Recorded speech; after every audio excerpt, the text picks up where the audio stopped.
Welcome to math access. तो आज इस वीडियो में हम लोग पढ़ेंगे जितने भी चैप्टर्स आपके क्लास 9 टर्म 2 एग्जाम में आने वाले हैं उन सभी के इंपॉर्टेंट फार्मूले, थ्योरम्स। ठीक है, तो इस वीडियो को आप आखिरी तक देखें, क्योंकि अगर ये वीडियो आप आखिरी तक देखते हैं तो आपको ये बहुत ही ज़्यादा हेल्प करेगा आपके टर्म 2 एग्जाम में, और निश्चित ही आप एक अच्छा नंबर स्कोर कर पाएंगे। तो अभी हम लोग सभी चैप्टर को सीरियल नंबर से रिवाइज करेंगे, पॉलिनोमियल्स, क्वाड्रेटरल, सर्किल। ठीक है, कंस्ट्रक्शन में जानेंगे क्या कुछ हमें पढ़ना है, क्या नहीं पढ़ना है। देन मिड पॉइंट थ्योरम जो आपका है, स्टैटिक्स है, सबके बारे में हम पढ़ेंगे। सरफेस एरिया एंड वॉल्यूम सब कुछ इसमें दिया गया, तो इस वीडियो को आप आखिरी तक देखें। ठीक है, तो इसको हम लोग शुरू करते हैं। तो सबसे पहले हम लोग स्टार्ट करेंगे पॉलिनोमियल से कि आखिर पॉलिनोमियल होता क्या है और इसमें क्या कुछ टर्म्स हैं, कैसे कैसे क्या क्या फार्मूले दिए गए हैं, कैसे कैसे क्वेश्चन हमसे पूछे जाते हैं। तो सबसे पहले हम लोग बात करेंगे पॉलिनोमियल के बारे में। तो पॉलिनोमियल है क्या बेसिकली? तो पॉलिनोमियल एक अलजेब्रिक इक्वेशन होता है, या फिर कह सकते हैं कि अलजेब्रिक एक्सप्रेशन होता है, जिसमें जो इंक्लूड करता है कांस्टेंट और वेरिएबल से बना होता है। किससे बना होता है? कांस्टेंट और वेरिएबल से। और इसकी प्रॉपर्टी क्या होती है कि जो इसके वेरिएबल होते हैं उसके पावर हरदम क्या होने चाहिए? तो पॉजिटिव इंटीजर होने चाहिए। क्या होने चाहिए? Positive integer. यानी कहने का मतलब कोई भी अलजेब्रिक एक्सप्रेशन जो इस टाइप का हो, यानी लिख सकते हैं हम लोग कि पॉलिनोमियल क्या है? तो polynomial is an algebraic expression, ठीक है, which includes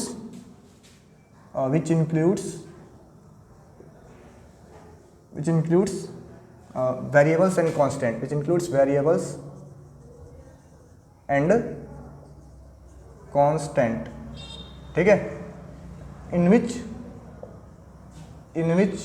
the exponent of variable, in which the exponents of variables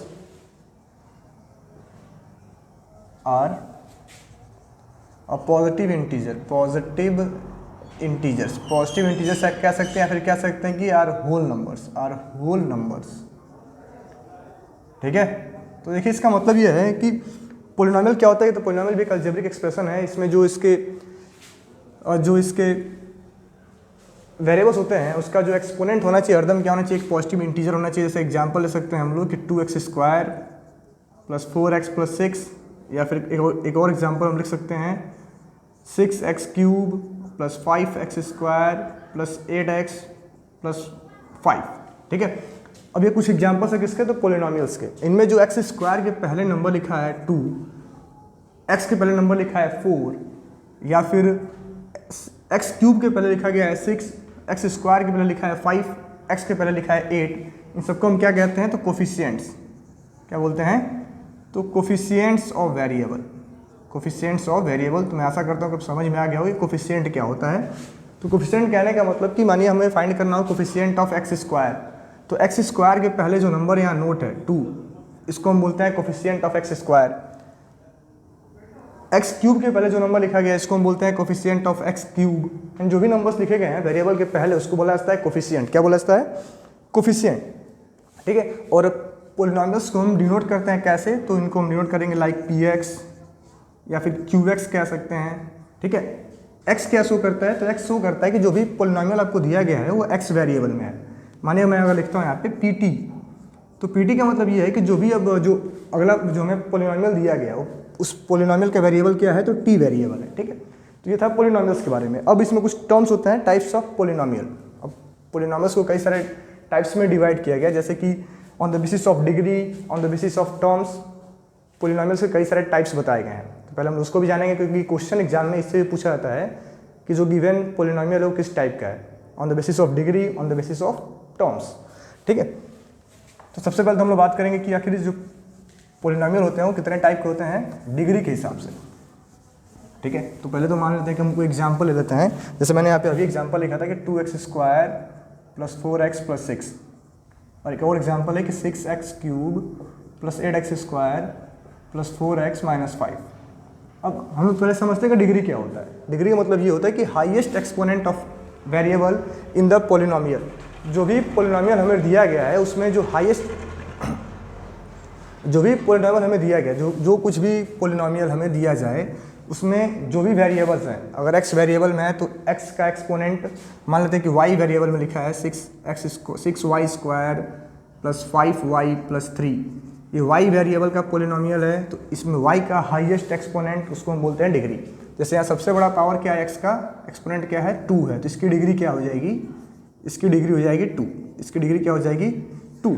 इसमें x का सबसे बड़ा पावर क्या है 3, तो इसका डिग्री क्या होगा, तो इसका डिग्री हो जाएगा 3, इसकी डिग्री 3। इसमें y का सबसे बड़ा पावर क्या है, यहाँ भी 2 है, तो इसकी डिग्री क्या हो जाएगी 2। तो डिग्री के हिसाब से पोलिनोमियल को 3-4 कैटेगरी में डिवाइड किया गया। जैसे कि पहले होता है, इसको हम लोग बॉक्स बना के नोट कर लें, डिग्री बॉक्स बनाते हैं कि डिग्री उस पोलिनोमियल का नेम क्या है। सब लोग आप इसको नोट करते चलें, ये पोलिनोमियल्स का नेम किस टाइप का पोलिनोमियल होगा। पोलिनोमियल का क्या है, ये नेम, और ये उसका जनरल फॉर्म। जनरल फॉर्म ये भी याद रखना है कि हमसे जनरल फॉर्म भी पूछा जाता है, और बगल में उसका हम लिख लेंगे एग्जाम्पल। ठीक है, बगल में क्या लिख लेंगे, एग्जाम्पल्स। इस तरह बॉक्स बना के नोट करें ताकि जब इसको रिवाइज करें तो काफ़ी हमें आसानी हो। ठीक है, अब यहाँ में दिया गया है, ऐसे बॉक्स ड्रा कर लें आप लोग अपनी कॉपी पे, और इसको साथ ही साथ नोट करते चलें। पहला जो टाइप है कि अगर कोई ऐसा पोलिनोमियल जिसकी डिग्री 0 हो तो उसको हम बोलते हैं कांस्टेंट पोलिनोमियल। क्या बोलते हैं, तो कांस्टेंट पोलिनोमियल। ठीक है, इसका जनरल फॉर्म होता है कोई भी नंबर, जैसे a। ठीक है, एग्जाम्पल ले सकते हैं, तो कोई भी नंबर है 2, 3, -4, 5/6, ये सब क्या है, तो कांस्टेंट पोलिनोमियल्स के एग्जाम्पल हैं। ऐसे मतलब कि जो नंबर है उसको बोला जाता है कांस्टेंट पोलिनोमियल, उसकी डिग्री क्या होती है, तो 0 होती है। अब ऐसा पोलिनोमियल जिसकी डिग्री 1 हो, इसको हम बोलते हैं लीनियर। क्या बोलते हैं, तो लीनियर पोलिनोमियल। क्या बोलते हैं, लीनियर पोलिनोमियल। इसका एग्जाम्पल होता है जैसे कि ax + b। ठीक है, जनरल फॉर्म है ये। और अगर एग्जाम्पल लिखना चाहें तो 2x + 3 लिख सकते हैं, -6x + 4 लिखा सकता है, 5y + 3 लिख सकते हैं। ये सब क्या है, तो लीनियर पोलिनोमियल के एग्जाम्पल है। अब ऐसा पोलिनोमियल जिसकी डिग्री 2 हो उसको हम बोलते हैं क्वाड्रेटिक। क्या बोलते हैं, तो क्वाड्रेटिक पोलिनोमियल। ठीक है, इसका जनरल फॉर्म होता है ax² + bx + c। ठीक है, और इसका अगर हमें एग्जाम्पल लिखना हो तो हम लिख सकते हैं x² + 8x + 6, या फिर y² + 10x - 8, क्योंकि सब में जो हाईएस्ट एक्सपोनेंट है वेरिएबल का वो क्या है, 2 है। ठीक है, तो ऐसा कोई पोलिनोमियल जिसकी डिग्री 2 हो उसको हम बोलते हैं क्वाड्रेटिक पोलिनोमियल। देन आता है थर्ड पे क्यूबिक, जिसकी डिग्री 3 हो उसको हम बोलते हैं क्यूबिक पोलिनोमियल। और हमको इससे ज़्यादा की पढ़ने की ज़रूरत नहीं है, बस हमें कहाँ तक पढ़ना है, तो क्यूबिक तक। ठीक है, इसका जनरल फॉर्म होता है ax³ + bx² + cx + d। ठीक है, और अगर इसका हम एग्जाम्पल लिखना चाहें तो क्या लिख सकते हैं हम लोग, x³ - 6x² + 8। ठीक है, ये क्या है, तो एक क्यूबिक पोलिनोमियल का एग्जाम्पल है। ठीक है, तो on the basis of degree polynomial 3 type के हैं, 4 टाइप के होते हैं। पहला है कांस्टेंट जिसकी डिग्री 0, दूसरा है लीनियर जिसकी डिग्री 1, ठीक है, तीसरा है क्वाड्रेटिक जिसकी डिग्री 2, और चौथा है क्यूबिक जिसकी डिग्री 3। तो हमें इसका जनरल फॉर्म याद रखना है और इसका एग्जाम्पल याद रखना है। देन आप लोग इसको स्क्रीनशॉट ले लें या फिर इसको नोट कर लें, देन हम लोग उसके बाद आगे पढ़ते हैं। ठीक है,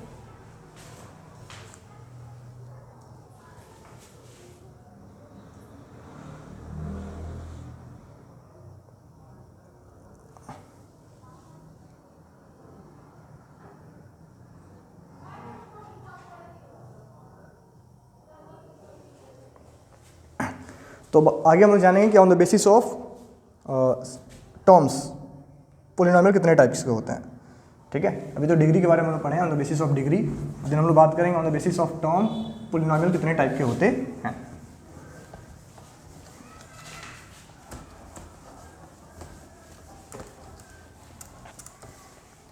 तो पहले तो समझ लेते हैं टर्म्स का मतलब क्या होता है। जैसे मान लिया मैं यहाँ पे कोई पोलिनोमियल लिखता हूँ 3x² - 8x + 6। तो जो ये प्लस और माइनस साइन है ये टर्म्स को सेपरेट करते हैं, टर्म्स को सेपरेट करते हैं। इस गिवन पोलिनोमियल में 3 टर्म्स है, पहला टर्म है, ये दूसरा टर्म है, और ये तीसरा टर्म है। ठीक है, तो जो भी प्लस और माइनस साइन है वो क्या करते हैं, टर्म्स को समझ लो आपकी अलग करते हैं। अब यहाँ पे हम एक कॉमा लगा लें, एक कॉमा यहाँ पे लगा लें। ठीक है, इसमें कितने टर्म हो जाएंगे, 1, 2, 3। तो टर्म्स के हिसाब से पोलिनोमियल को भी 4 कैटेगरी में डिवाइड किया गया है। इसके बारे में हम लोग जानेंगे। ठीक है, कि टर्म्स के हिसाब से पोलिनोमियल को कितने कैटेगरी में डिवाइड किया गया है। तो सबसे पहले हम लोग बात करेंगे on the basis based on term, on the basis of terms. तो यहाँ पे हम लिखेंगे नंबर ऑफ टर्म्स, पहला कॉलम नंबर ऑफ टर्म्स दूसरा क्या कहते हैं पोलिनोमियल्स को, अगर एक सिंगल टर्म हो, डबल टर्म हो, और थर्ड उसका एग्जाम्पल, इसका एग्जाम्पल, ठीक है। तो अगर एक टर्म का पोलिनोमियल है तो उसको हम बोलते हैं मोनोमियल। क्या बोलते हैं? एक टर्म का है, दो टर्म का होगा या फिर तीन टर्म का होगा। एक टर्म का हो तो मोनोमियल, मोनोमियल, ठीक है। एग्जाम्पल जैसे 5x लिख रहे हैं, 6x² लिख रहे हैं, सब में क्या है? सिंगल टर्म्स हैं, तो इनको बोलते हैं मोनोमियल। अगर दो टर्म है तो बाइनोमियल, बाइनोमियल, ठीक है। जैसे कि 2x + 6, 5x + 8, 3y + 6 कर लें, ये सब क्या है? तो बाइनोमियल के एग्जाम्पल हैं, ठीक है। अब तीन टर्म वाले को हम बोलेंगे ट्राइनोमियल, ट्राइनोमियल, ठीक है। इसमें डिग्री से कोई मतलब नहीं होता है, जैसे कि x³ + 6² + 8, ये क्या है? तो ये ट्राइनोमियल का एग्जाम्पल है, क्योंकि इसमें तीन टर्म है, 1 2 3। एक और एग्जाम्पल अगर लिखें तो x² - 8x + 10, ये भी क्या है? तो ट्राइनोमियल का एग्जाम्पल है। यानी कि on the basis of terms polynomials को भी तीन कैटेगरी में डिवाइड किया गया।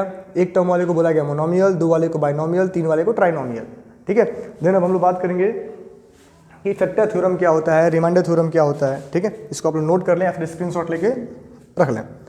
आगे है रिमाइंडर थ्योरम, आगे है, और वीडियो को आखिरी तक देखेगा कि इसमें आगे बहुत कुछ जानने के लिए मिलेगा। अगला जो हम लोग को पढ़ना है रिमाइंडर थ्योरम क्या होता है, और रिमाइंडर थ्योरम, ठीक है।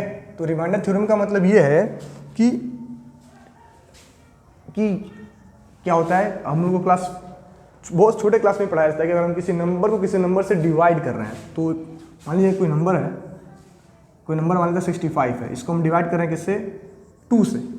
तो डिवाइड करने पे क्या आएगा? कुछ ऐसा टर्म आएगा ना, इसको हम बोलते हैं डिविडेंड, सॉरी डिवाइजर। ये क्या होता है? डिविडेंड, ये होता है कोसेंट, और ये होता है रिमाइंडर, ठीक है। तो रिमाइंडर थ्योरम में सबसे पहले तो आप ये जान लीजिए कि हरदम ये रूल पोलिनोमियल में भी ये फॉलो करता है कि अगर हम किसी पोलिनोमियल को किसी पोलिनोमियल से डिवाइड कर रहे हैं तो क्या होता है कि डिविडेंड, और डिविडेंड इक्वल टू क्या होता है? तो divisor into quotient plus remainder, ठीक है। तो डिविडेंड इक्वल टू क्या होता है कि divisor into quotient plus remainder. ये आपको हम हरदम याद रखना है। अगर इसको हम पोलिनोमियल्स के टर्म में लिखे हैं तो डिविडेंड यानी कि px is equal to divisor gx into quotient qx plus remainder rx। अब ये क्यों लिखा गया? क्योंकि अगर हम किसी पोलिनोमियल को किसी पोलिनोमियल से डिवाइड करेंगे तो जो कोसेंट आएगा हरदम एक पोलिनोमियल होगा, और जो रिमाइंडर आएगा वो भी क्या होगा? हरदम एक पोलिनोमियल ही होगा, ठीक है। तो इसको हमें याद रखना है। अब रिमाइंडर थ्योरम ये कहता है कि मान लीजिए हम लोग जानेंगे आखिर रिमाइंडर थ्योरम होता क्या है। मान लीजिए हमें कोई एक पोलिनोमियल दिया जाए, जैसे कि दे रखा है x² - 6x + 10, और हमसे बोला जाए कि तुम इसको डिवाइड करके दिखाओ x - 2 से, ठीक है। एग्जाम्पल एक हम लोग रिमाइंडर थ्योरम समझेंगे कि आखिर रिमाइंडर थ्योरम होता क्या है। कि अगर हमें कोई एक पोलिनोमियल दिया जाए और इसको हमें डिवाइड करना हो किससे? x - 2 से डिवाइड करना हो, तो अपने पास दो चांस है कि हम इसको क्या कर लें, या तो x² - 6x + 10 को हम x - 2 से डिवाइड कर दें, ठीक है। तो डिवाइड करें, या फिर एक तरीका और है कि हम डायरेक्ट x के प्लेस पे क्या पुट कर दें? +2 पुट कर दें। तो 2 का स्क्वायर -6 × 2 + 10, ये हो जाएगा 4 - 12 + 10, 14 - 12 = 2। तो जब हमने x - 2 था तो हमने x के प्लेस पे क्या किया? +2 पुट किया, इसको सॉल्व कर दिया। तो जो वैल्यू आई है ये क्या होगा? अगर हम x - 2 से इसको डिवाइड भी करें तो अभी भी रिमाइंडर क्या आएगा? 2 ही आएगा। इसी को हम बोलते हैं रिमाइंडर थ्योरम, कि हमें डिवाइड करने की ज़रूरत नहीं है, सीधा जो भी हमें दिया गया उसको पुट कर लेना है। अगर यहाँ ये प्लस में होता, और अगर यहाँ हमें दिया जाए कि इसको हमें x + 1 से डिवाइड करना है, तो हम क्या पुट करेंगे? अगर प्लस में दिया जाए तो माइनस पुट करना पड़ेगा, यानी हम x के प्लेस पे क्या पुट करेंगे? -1। अगर प्लस में होगा तो माइनस, माइनस में होगा तो प्लस, ठीक है।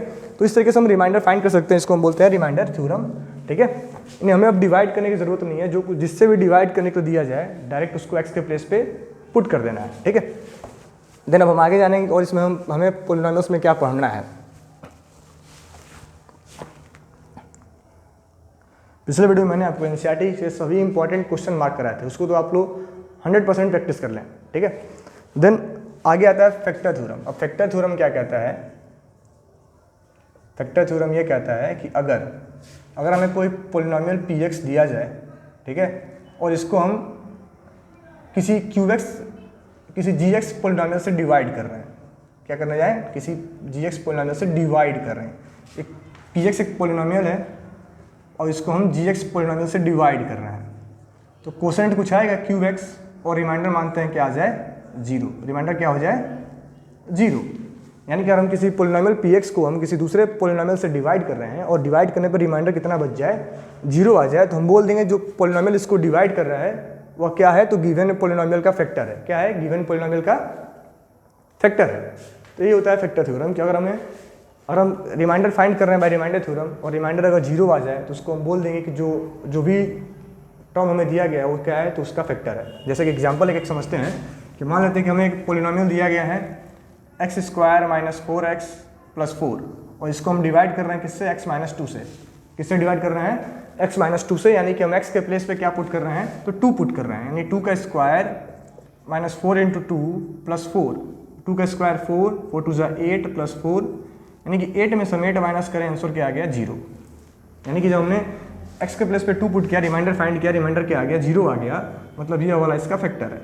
ये वाला क्या है, तो इसका फैक्टर है। इसको हम बोलते हैं फैक्टर थ्योरम। यानी कि अगर किसी से हम किसी एक पोलिनोमियल से हम दूसरे पोलिनोमियल को डिवाइड करते हैं और रिमाइंडर क्या आ जाए 0 आ जाए, तो अगला वाला पहले वाले का फैक्टर होता है। जिससे हम डिवाइड कर रहे हैं वो गिवन पोलिनोमियल का क्या है, फैक्टर है।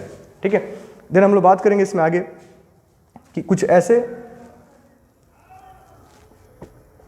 अलजेब्रिक आइडेंटिटी जिनको हमें याद रखना है अपने एग्जाम में। इनके मदद से बहुत सारे क्वेश्चन सॉल्व होंगे। जैसे पहला हमें दिया गया है कि अगर a + b का होल स्क्वायर, ज़्यादातर लोगों को पता होगा। दूसरा है a - b का होल स्क्वायर। तीसरा इसमें है a² - b²। चौथा है कि a + b का होल क्यूब क्या होता है। पांचवा है a - b का होल क्यूब क्या होता है। देन इसी में है 6 वाला कि a³ - b³ क्या होता है। देन इसी में है 7th a³ + b³ क्या होगा। देन आखिरी है कि a³ + b³ + c³ = what if a + b + c = 0। ठीक है, तो इनको हम लोग जानेंगे पहले। तो a + b का होल स्क्वायर क्या होता है कि a² + 2ab + b², a - b का a² - 2ab + b², इसका होता है a - b, a + b, इसका होता है a³ + b³ + 3ab a + b। ठीक है, इसको हम चाहें तो फर्दर सिंप्लीफाई करके लिख सकते हैं। कैसे कि a³ + b³ + 3a²b + 3ab²।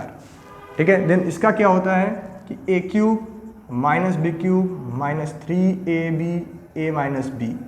ठीक है, और इसको सिंप्लीफाई करके हम लिखना चाहें आगे तो लिख सकते हैं a³ - b³ - 3a²b - 3ab²। Sorry यहाँ प्लस होगा। ठीक है, देन अब यहाँ आता है a³ - b³। तो इसको हम कैसे लिख सकते हैं, a - b a² + ab + b²। और ये होता है a³ + b³, तो ये होगा a + b a² - ab + b²। ठीक है, देन अब हमें से पूछा गया कि अगर a + b + c 0 हो तो a³ + b³ + c³ क्या होगा। तो इसका हमें सिंपल सा रिजल्ट याद रखना है 3abc। ठीक है, तो ये कुछ इंपॉर्टेंट अलजेब्रिक आइडेंटिटी हैं जिनसे यूज करके हमसे क्वेश्चन अधिकतर पूछा जाता है। ठीक है, तो इसके बाद से हम लोग, अब ये था पोलिनोमियल का इंट्रोडक्शन। इसके बाद से हम लोग पढ़ेंगे किसके बारे में कि क्वाड्रिलेटरल्स क्या होते हैं। ठीक है, कितने टाइप के क्वाड्रिलेटरल होते हैं, उनकी प्रॉपर्टी क्या है, इन सभी चीज़ों को हम लोग पढ़ेंगे आगे। तो देन हम लोग आगे पढ़ेंगे टाइप्स ऑफ क्वाड्रिलेटरल। क्वाड्रिलेटरल कितने टाइप के होते हैं, तो देखिए टाइप्स ऑफ क्वाड्रिलेटरल। ठीक है, आखिर क्वाड्रिलेटरल कितने टाइप के होते हैं। तो अगर देखा जाए तो क्वाड्रिलेटरल को 3 कैटेगरी में डिवाइड किया गया। जो पहला पार्ट बना है, ऐसे बना लीजिए, 3 कैटेगरी में इसको डिवाइड करके रखा गया है। पहला पार्ट बना पैरेललोग्राम। ठीक है, दूसरा पार्ट बनाया गया काइट, एंड तीसरा टाइप बना ट्रेपेजियम। ठीक है, पहले बना पैरेललोग्राम, फिर काइट एंड देन ट्रेपेजियम। तो पैरेललोग्राम क्या होता है कि पैरेललोग्राम के कुछ इसके रेक्टेंगल को 3 कैटेगरी में डिवाइड किया गया, पैरेललोग्राम, काइट एंड ट्रेपेजियम। तो पैरेललोग्राम के कुछ अपने पार्ट्स इसके बनाए गए हैं कि इसमें आता है पैरेललोग्राम के बाद रेक्टेंगल, किसके पार्ट हैं, तो पैरेललोग्राम के पार्ट हैं, फिर देन आता है स्क्वायर एंड देन रोम्बस। ठीक है, तो ये पैरेललोग्राम के सब पार्ट हैं, rectangle, square and rhombus, then kite and then trapezium. Trapezium ठीक है, इनका कोई सब पार्ट नहीं है, ट्रेपेजियम और काइट सिंपली होते हैं। तो आज हम इसी के बारे में पढ़ेंगे, किसको हम पैरेललोग्राम कहते हैं, क्या रेक्टेंगल होता है, क्या स्क्वायर है, क्या रोम्बस है, किसको काइट कहेंगे, किसको ट्रेपेजियम कहेंगे। ठीक है, तो आज इसके बारे में हम लोग जानते हैं पहले। तो पैरेललोग्राम क्या होता है, तो पैरेललोग्राम इस टाइप का फिगर है, इस टाइप के फिगर को बोला गया पैरेललोग्राम। जो इस टाइप के फिगर है इनको पैरेललोग्राम बोला गया। इसकी प्रॉपर्टी क्या है कि इसके opposite sides parallel and equal होते हैं। पैरेललोग्राम के जो ए बी साइड है वो सी डी के पैरेलल होगा, A D side B C के पैरेलल होगा, और ये आपस में इक्वल होंगे, आपस में इक्वल होंगे। प्रॉपर्टी क्या है पैरेललोग्राम की, पहली प्रॉपर्टी, और हम पैरेललोग्राम की प्रॉपर्टी लिख लें, इसको जानेंगे तो क्वेश्चन को सॉल्व करने में आसानी होगी, तो इसको नोट कर लें आप लोग। तो पैरेललोग्राम की प्रॉपर्टी है कि opposite sides are parallel and equal. Opposite sides are parallel and equal. Parallelogram की पहली प्रॉपर्टी है कि opposite sides are parallel and equal. Then आता है इसका जो सेकेंड प्रॉपर्टी है कि diagonals bisect each other, diagonal bisect each other. ठीक है, देन थर्ड प्रॉपर्टी आती है कि अपोजिट एंगल्स। थर्ड प्रॉपर्टी क्या है कि अपोजिट एंगल्स आर इक्वल। ठीक है, एंड फोर्थ प्रॉपर्टी है कि sum of adjacent angles is 180 degree, या फिर कह सकते हैं कि एडजेसेंट एंगल्स आर सप्लीमेंट्री। ठीक है, तो ये प्रॉपर्टी ऑफ पैरेललोग्राम है। 4 प्रॉपर्टी हैं कि opposite sides are parallel and equal, then diagonals are bisect each other. Diagonals क्या होते हैं कि diagonal AC and diagonal BD, ये एक दूसरे को बाइसेक्ट करते हैं। बाइसेक्ट करने का मतलब कि हाफ ऑफ, एक दूसरे को इक्वल पार्ट में डिवाइड करते हैं। ठीक है, देन आता है opposite angles are equal. Opposite angle का मतलब कि angle A is equal to angle C, angle B is equal to angle D। Then है sum of adjacent angles is 180 degree, यानी कि angle A plus angle B करने पे कितना आएगा, तो 180 डिग्री आएगा। एंगल B एंगल C का सम भी कितना होगा, तो 180 degree. Angle C angle D का सम भी 180 degree. Angle D and angle A का सम भी 180 डिग्री। तो ये है टाइप्स ऑफ, ये है पैरेललोग्राम की प्रॉपर्टी। और इन्हीं प्रॉपर्टी में अगर थोड़ा सा कुछ चेंज आता है, कुछ स्पेशल कंडीशन आ जाते हैं, तो ये बन जाते हैं रेक्टेंगल, स्क्वायर एंड रोम्बस। तो हम लोग इसी के बारे में पढ़ेंगे कि पैरेललोग्राम की कौन सी प्रॉपर्टी में क्या चेंज होगा, तो ये क्या हो जाएंगे, रोम्बस, रेक्टेंगल एंड स्क्वायर में चेंज हो जाएंगे। एक और पॉइंट आप यहाँ नोट कर लीजिए, 5 पॉइंट, कि डायगोनल्स आर नॉट इक्वल, और diagonals are not equal. Diagonals are not equal, parallelogram के डायगोनल्स क्या होते हैं, इक्वल नहीं होते हैं। ठीक है, तो हम लोग पढ़ेंगे कि पैरेललोग्राम कब रेक्टेंगल बनता है, when parallelogram change into rectangle. तो पहले आप इसको नोट कर लें, देन हम आगे मैं बताऊंगा आगे आपको कि हम कब कह पाएंगे कि कोई पैरेललोग्राम रेक्टेंगल हो गया, कब इसको हम डिसाइड करेंगे कि कोई गिवन पैरेललोग्राम है जो रेक्टेंगल है। ठीक है, तो अब आपके बुक में यही सब थ्योरम के फॉर्म में पढ़ा रखा है कि जो आपके बुक का थ्योरम नंबर 1 है 8.1 कि जो diagonals of a parallelogram divide it into 2 congruent triangles. चलिए थ्योरम को हम लोग नेक्स्ट वीडियो में डिस्कस कर लेंगे, पहले तो जानेंगे कि रेक्टेंगल क्या होता है। ठीक है, तो इसको आप लोग नोट कर लीजिए। तो ये पैरेललोग्राम की प्रॉपर्टी थी, इसको नोट कर लें, देन अब रेक्टेंगल के बारे में पढ़ेंगे।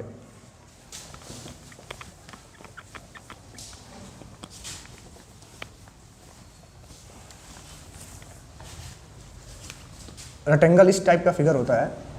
ठीक है, A B C D, तो रेक्टेंगल कुछ इस टाइप का फिगर होता है। इसमें क्या है कि रेक्टेंगल की प्रॉपर्टी क्या है कि सेम ये पैरेललोग्राम से ही बना है, ठीक है। तो इसका भी पहला प्रॉपर्टी क्या है कि opposite sides are equal and parallel. पहली प्रॉपर्टी यही है कि opposite sides are equal and parallel. दूसरी प्रॉपर्टी क्या है कि diagonals bisect each other and are equal यानी कि डायगोनल एक दूसरे को बाइसेक्ट करते हैं और इक्वल होते हैं। लेकिन हम लोग पढ़े थे पैरेललोग्राम में कि डायगोनल बाइसेक्ट तो करते हैं लेकिन इक्वल नहीं होते हैं, ठीक है। तीसरी प्रॉपर्टी है कि यहाँ पे तीसरी प्रॉपर्टी क्या है कि अपोजिट एंगल्स इक्वल होते हैं। तीसरी प्रॉपर्टी लिख लेंगे कि ईच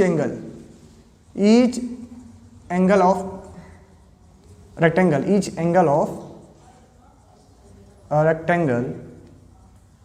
इज 90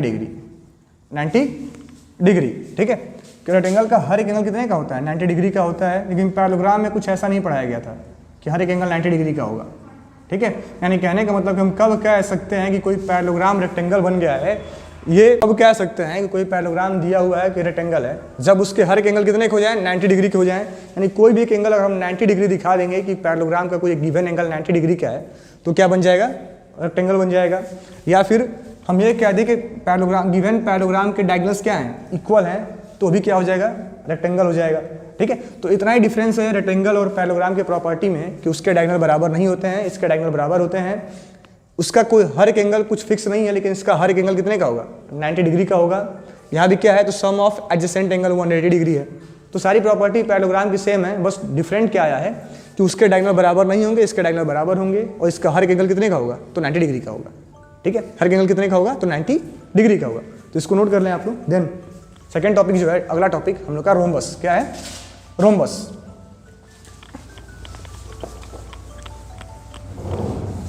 तो आगे हम लोग पढ़ेंगे रोम्बस के बारे में। तो अगला पॉइंट है कि रोम्बस क्या होता है। तो रोम्बस कुछ इस टाइप का फिगर होता है, ठीक है। ये भी पैरेललोग्राम से बना है, इसको हम बोलते हैं रोम्बस, ठीक है। इसका डायगोनल AC और डायगोनल BD, ठीक है। तो इसके भी कुछ अपनी प्रॉपर्टी हैं, उनको हम लोग नोट करेंगे रोम्बस के बारे में। ये रोम्बस, ठीक है।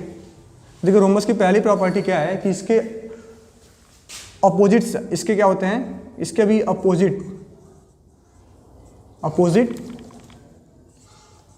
Opposite sides are parallel. पहली प्रॉपर्टी यही है कि अपोजिट साइड्स क्या होते हैं? पैरेलल होते हैं, जो कि रेक्टेंगल में भी था और पैरेललोग्राम में भी था। कहने का मतलब क्या है कि ये वाला साइड इसके पैरेलल होगा और ये वाला साइड इसके पैरेलल होगा। लेकिन यहाँ क्या होगा?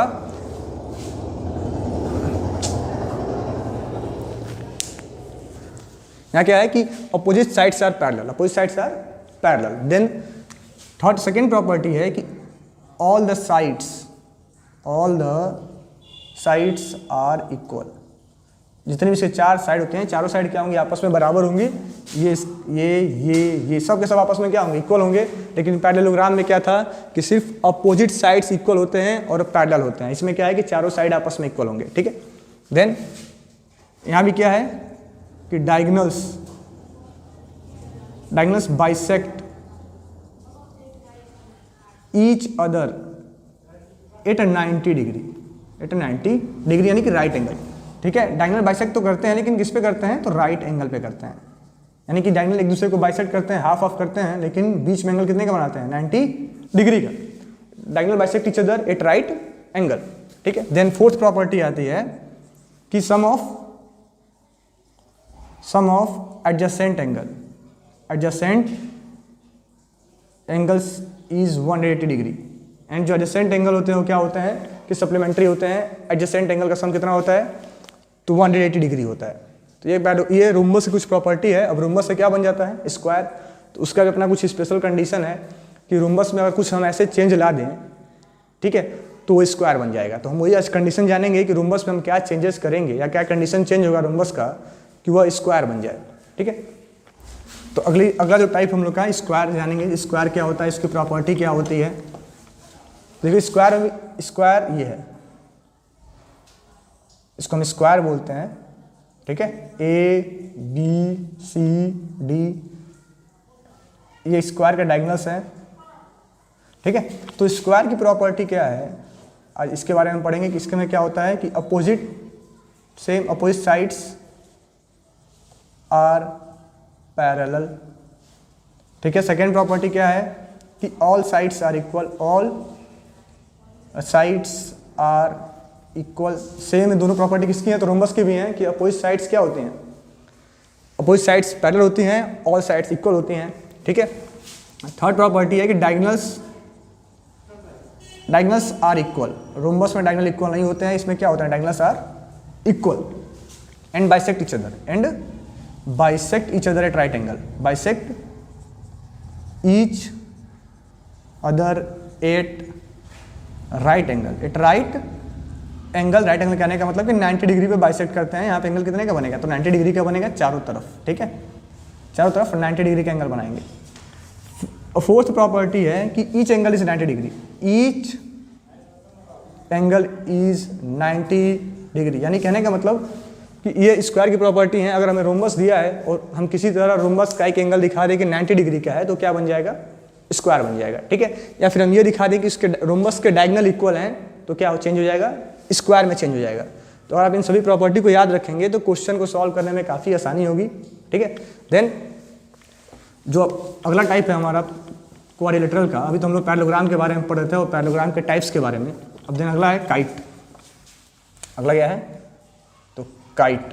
तो काइट कुछ ऐसा फिगर होता है, काइट मतलब पतंग, और पतंग के जैसा ये शेप होता है, ठीक है। इसको हम बोलते हैं काइट। ये इसमें क्या होता है कि इसके साइड्स पैरेलल नहीं होते हैं बस एडजेसेंट साइड्स आपस में इक्वल होते हैं, एडजेसेंट साइड्स आपस में इक्वल, ए बी सी और डी, ये काइट है, ठीक है।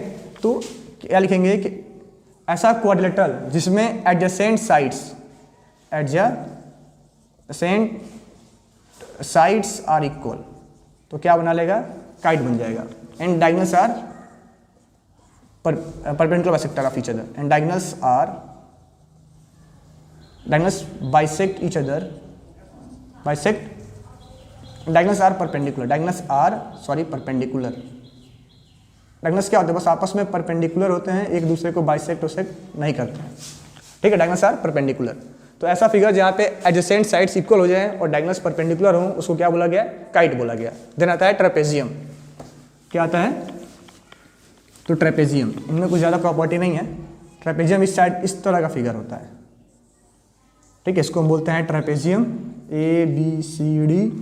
इसमें भी क्या होते हैं, तो ये ए सी और बी डी डायगोनल्स हैं, ठीक है। तो ट्रेपेजियम में क्या है कि opposite one pair of opposite sides are parallel, one pair of opposite sides are parallel. यानी कोई एक पेयर, जैसे ये सामने वाले सिर्फ पैरेलल हैं, ये दोनों आपस में पैरेलल नहीं है, तो ऐसा कोई फिगर है तो उसको हम क्या बोलेंगे, ट्रेपेजियम बोलेंगे। One pair of opposite sides are parallel, तो उसको हम क्या बोलते हैं, ट्रेपेजियम, ठीक है। अब ट्रेपेजियम दो टाइप के होते हैं, एक होता है सिंपल सा ट्रेपेजियम, एक होता है आइसोसेलेस ट्रेपेजियम। यानी कि अगर ये दोनों आपस में बराबर हो जाएं तो उसको हम बोलते हैं आइसोसेलेस ट्रेपेजियम, और कुछ ज़्यादा इसमें प्रॉपर्टी नहीं है। तो ये थे आपके types of quadrilateral. Then next video, और अगर वीडियो आपको अच्छा लगा तो हमारे चैनल को सब्सक्राइब कर दें और वीडियो को लाइक कर दें। Thank you. Sum property of quadrilateral, कि जो क्वाड्रिलेटरल के 4 एंगल हैं और हमें क्वाड्रिलेटरल ड्रा करें, quadrilateral A B C D और ड्रा किया जाए, तो जो इसके 4 एंगल दिए गए, एंगल ए, एंगल बी और एंगल सी और एंगल डी, इन चारों का सम कितना होता है। तो आज इसी थ्योरम को हम लोग प्रूफ करेंगे कि आखिर इन चारों का सम कितना होता है, ठीक है। तो इसके लिए हम लोग क्या करेंगे कि पहले डायगोनल बी डी को ज्वाइन कर देंगे। तो अगर A B C D quadrilateral में बी डी को ज्वाइन किया जाएगा तो ये 2 ट्रायंगल में डिवाइड हो जा रहा है। किस किस ट्रायंगल में, triangle A B D and triangle B C D, ठीक है। तो अगर हम quadrilateral A B C D को लिखना चाहें तो quadrilateral A B C D को लिखा सकता है। अब इसके 2 पार्ट हो चुके हैं, triangle A B D plus triangle B C D, 2 triangle बन चुके हैं, triangle A B D and triangle B C D. तो अगर हम ट्रायंगल ए बी डी की बात करें, in triangle A B D, और हम ट्रायंगल ए बी डी की बात करें तो angle A plus angle A B D और plus angle A plus angle A B D plus angle A D B is equal to क्या हो जाएगा 180 degree. Angle sum property of triangle क्या है, तो angle sum property of triangle, तो ये क्या कहता है कि जो ट्रायंगल के 3 एंगल होते हैं उन तीनों एंगल का सम कितना होता है, तो 180 डिग्री होता है। ठीक है, and in triangle same in triangle B C D angle C plus angle C B D और plus angle C D B, ये कितना आ जाएगा, तो ये भी आ जाएगा 180 degree. Same property angle sum property of triangle कि ट्रायंगल के जो 3 एंगल हैं इन तीनों का सम कितना होता है, तो 180 डिग्री। ठीक है, तो अगर इन दोनों को हम आपस में ऐड करें, इन दोनों को अगर आपस में हम ऐड करेंगे तो angle A plus angle A B D plus angle A D B plus angle C B D and plus angle C D B कितना आ जाएगा, तो 180 डिग्री प्लस 180 डिग्री। ठीक है, तो ये कितना हो गया, तो एंगल ए हो जाएगा, angle A B D and angle C B D, अगर इनको हम एक पास लेके आए angle A D B plus angle C B D और angle A D B plus angle C D B और plus angle C is equal to क्या होगा, तो 180 प्लस 180 यानी कि 360 डिग्री। यानी ये क्या हो जाएगा, तो एंगल ए का एंगल ए हो जाएगा ए बी डी और C B D, A B D और सी बी डी कंबाइन करके एंगल बी बनेगा and A D B and C D B combine करके एंगल डी और प्लस एंगल सी बराबर 360 degree. यानी कहने का मतलब कि कोई भी क्वाड्रिलेटरल है अगर उसके 4 एंगल आपको गिवन है तो चारों एंगल का सम होता है 360 डिग्री। यानी कहने का मतलब क्या है कि अगर कोई भी क्वाड्रिलेटरल आता है उसके 4 एंगल दिए गए हैं ए बी सी डी, तो चारों एंगल का सम कितना होता है 360 डिग्री। यही था angle sum property of quadrilateral. Then हम लोग आगे पढ़ेंगे कि कितने टाइप्स के क्वाड्रिलेटरल होते हैं। ठीक है, टाइप्स ऑफ क्वाड्रिलेटरल। ठीक है, तो अभी हमने देखा क्वाड्रिलेटरल के बारे में, हम पढ़ेंगे कि मिड पॉइंट थ्योरम क्या होता है। तो देखिए क्या होता है कि अगर कोई एक लाइन हमें दिया जाए, कोई एक ट्रायंगल दिया जाए, और मिड पॉइंट जानते हैं क्या होता है, माने हमें कोई एक ट्रायंगल दिया गया है, ट्रायंगल है ए बी सी और इसके किसी भी दो साइड के, ट्रायंगल में 3 साइड होते हैं, किसी भी 2 साइड के अगर मिड पॉइंट दिए जाए, मान लेते हैं ए बी का मिड पॉइंट दिया गया है डी और ए सी का मिड पॉइंट दिया गया है ई, तो जो लाइन इनको ज्वाइन करती है, लाइन डी इनको ज्वाइन कर रही है, तो मिड पॉइंट थ्योरम यही कहता है कि जो लाइन डी होगा वो हरदम क्या होगा, तो थर्ड साइड के पैरेलल होगा एंड थर्ड साइड के हाफ होगा। ठीक है, यानी जो लाइन डी होगा वो क्या होगा कि BC के पैरेलल होगा एंड BC के हाफ होगा। ऐसा समझ में, जो लाइन डी है वो क्या होगा कि line D is parallel to BC and और DE is equal to half of BC। तो यही मिड पॉइंट थ्योरम है। इसमें सीधा बताया गया है कि क्या बताया गया है कि if a line segment joining the mid points of any 2 sides of triangle, ठीक है, then it is parallel to third side and it is half of it. Then आता है इसी के कन्वर्स। कन्वर्स ये कहता है, इसको हम समझ लेंगे, स्क्रीन पे आपको दिख रहा होगा कन्वर्स थ्योरम भी। कन्वर्स थ्योरम में ये बताया गया है कि अगर कोई ट्रायंगल हमें दिया जाए,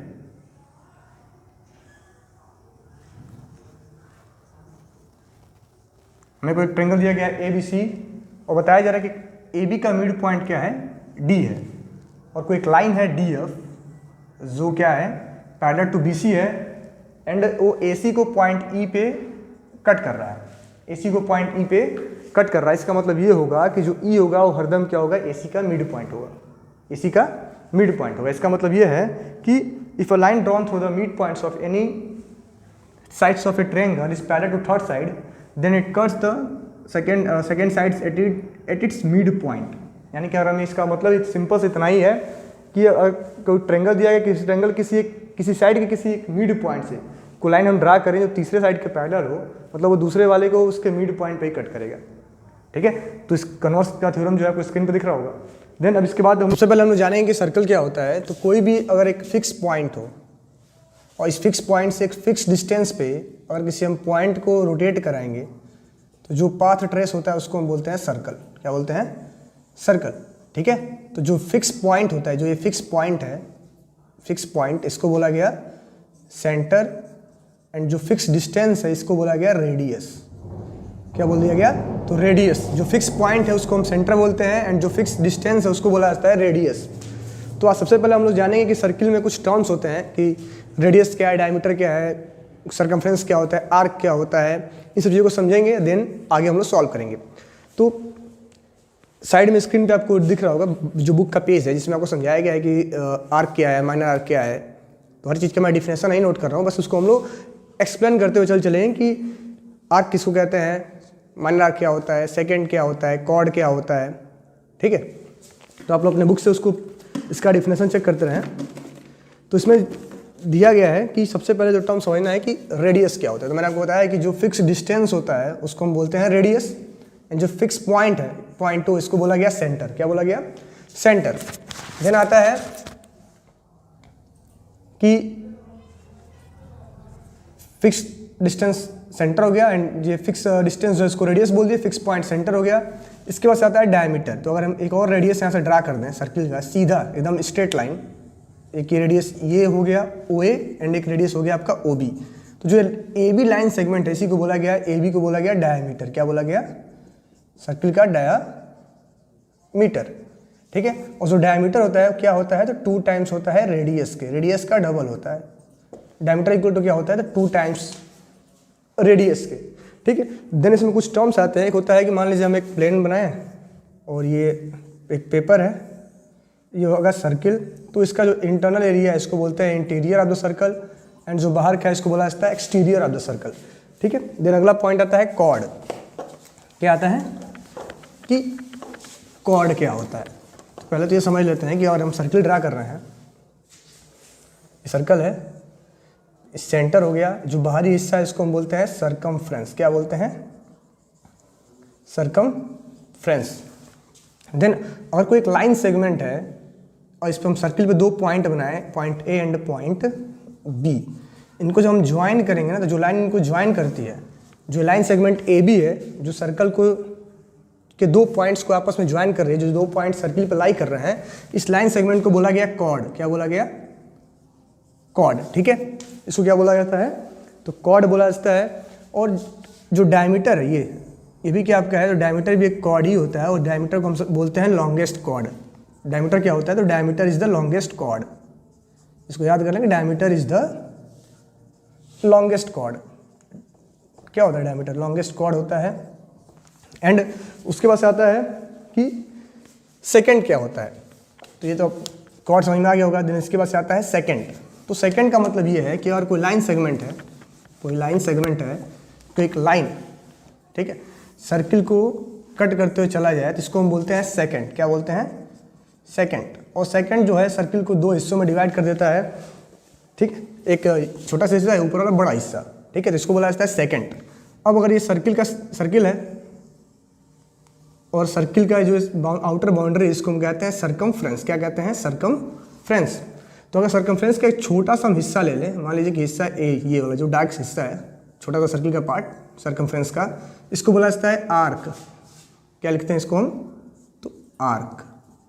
ठीक है, अब जो आर्क होते हैं 2 टाइप के होते हैं, एक होता है माइनर, दूसरा होता है मेजर आर्क। तो जो छोटा सा हिस्सा है, ये छोटा वाला, इसको बोलते हैं माइनर आर्क, एंड जो इसके बाद से ये एसी बचा है पूरा कंप्लीट, ये वाला हिस्सा, इसको बोला जाता है मेजर आर्क। क्या बोलते हैं? Major arc. तो ये कुछ सर्किल के टर्म्स चल रहे हैं अभी कि आर्क क्या होते हैं, सेकेंड क्या होते हैं, कॉर्ड आपको समझाया गया, सेकेंड बताया गया, माइनर आर्क और मेजर आर्क बताया गया। जिसके बाद से आता है कि सेमी सर्किल। सेमी सर्कल क्या होता है? तो अगर ये सर्किल ड्रा करें और डायमीटर बनाया जाए, तो डायमीटर सर्किल को 2 इक्वल पार्ट में डिवाइड करता है। इस वाले हिस्से को हम बोलते हैं सेमी सर्किल। क्या बोलते हैं? Semi circle. ठीक है, देन अब ये डायमीटर है, डायमीटर को 2 हिस्सों में डिवाइड किया है, ऊपर वाला भी एक सेमी सर्कल है, नीचे वाला भी क्या है? तो एक सेमी सर्कल है। देन इसके बाद हम समझते हैं कि सेक्टर क्या होता है। तो अगर ये दोनों क्या हैं? सेंटर है, और ये रेडियस, 2 रेडियस मैंने बनाए हैं, इन दोनों रेडियस के बीच का जो एरिया है इसको बोला गया सेक्टर। क्या बोला गया? तो सेक्टर। सर्किल में 2 सेक्टर होता है, एक होता है माइनर सेक्टर, जो छोटा हिस्सा है इसको बोला गया माइनर सेक्टर, माइनर मतलब छोटा, और जो बड़ा वाला हिस्सा बच रहा है ये वाला कंप्लीट एरिया, इस छोटे को छोड़ करके इसको बोला जाता है मेजर सेक्टर। क्या बोलते हैं? Major sector. देन आता है सेगमेंट। क्या आता है? तो सेगमेंट। अब सेगमेंट क्या होता है? तो अगर मान लीजिए कि हमने कॉर्ड ड्रा करें, क्या ड्रा करते हैं? सर्कल में कॉर्ड ड्रा किया जाए, कॉर्ड, तो ये कॉर्ड सर्कल को दो एरिया में डिवाइड कर रहा है। ये छोटा सा हिस्सा, इसको हम बोलते हैं माइनर सेगमेंट, एंड एक बड़ा हिस्सा जिसको बोला जाता है मेजर सेगमेंट। क्या बोला जाता है? Major segment. माइनर सेगमेंट यानी ये बड़ा हिस्सा है, इसको बोला जाता है मेजर सेगमेंट। ठीक है, ये माइनर, दूसरा क्या है? Major segment. देन उसके बाद से आता है कि angle subtend by chord, angle subtend by cord.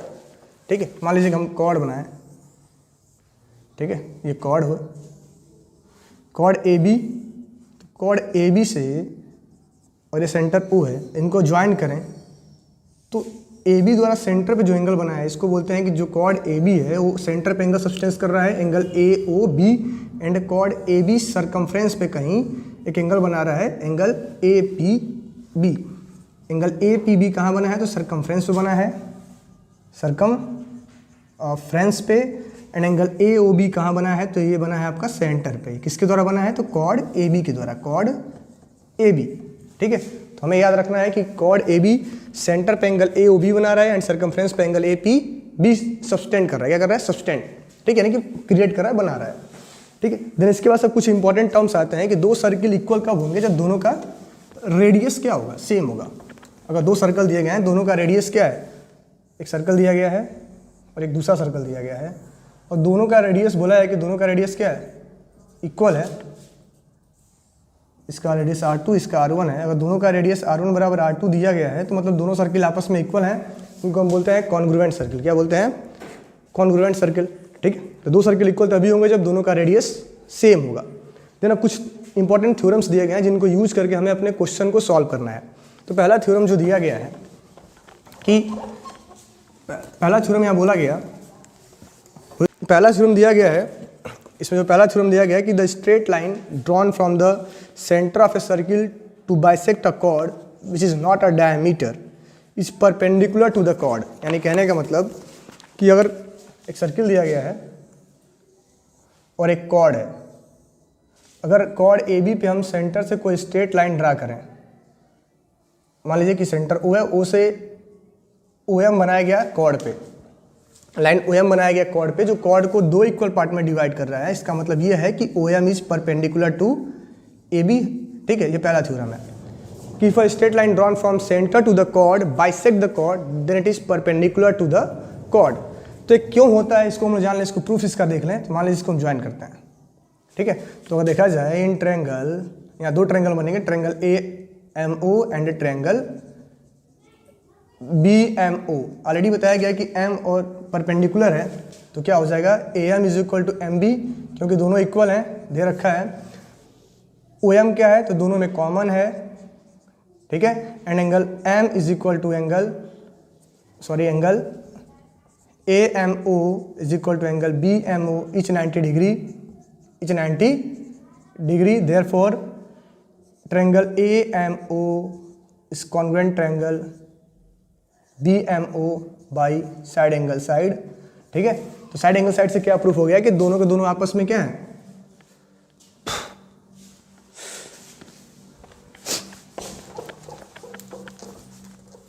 ध्यान, किसी कॉल नहीं आ रहा है?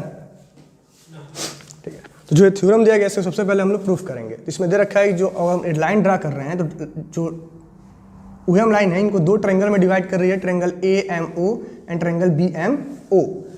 तो हमें प्रूफ करना है कि जो ये एंगल बन रहा है, एंगल ए एम ओ, ये 90 डिग्री का है। कितने का है? 90 डिग्री का है।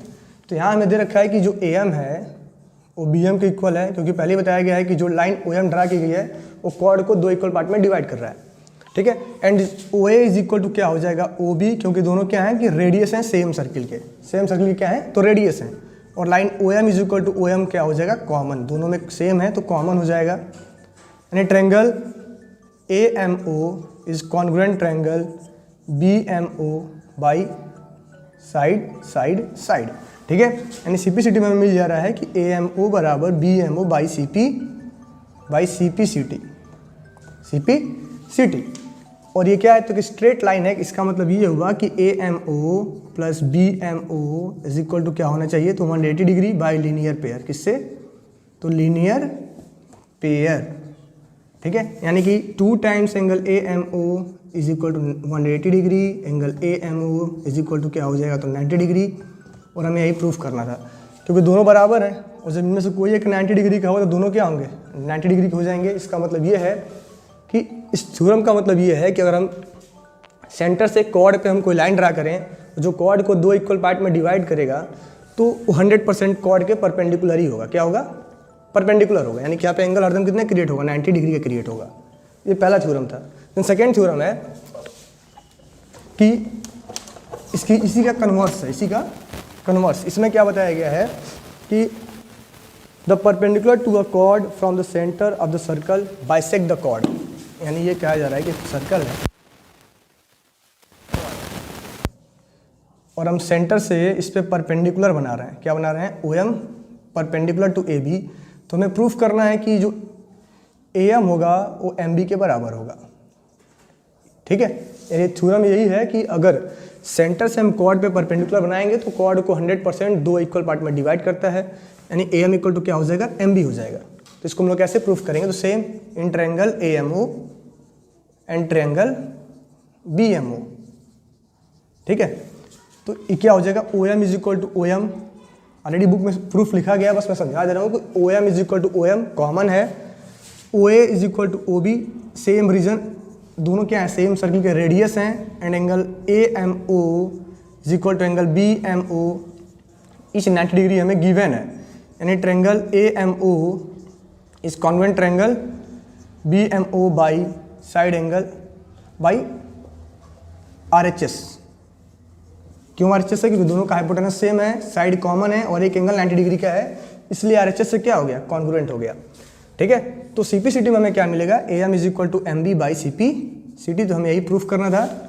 अगेन थ्योरम क्या कहता है कि अगर हम सेंटर से कॉर्ड पे परपेंडिकुलर ड्रा करेंगे तो कॉर्ड को 2 इक्वल सेगमेंट में डिवाइड करता है, ठीक है। देन है क्वेश्चन नंबर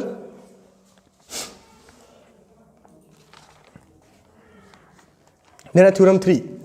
अब थ्योरम 3 में क्या बोला गया है कि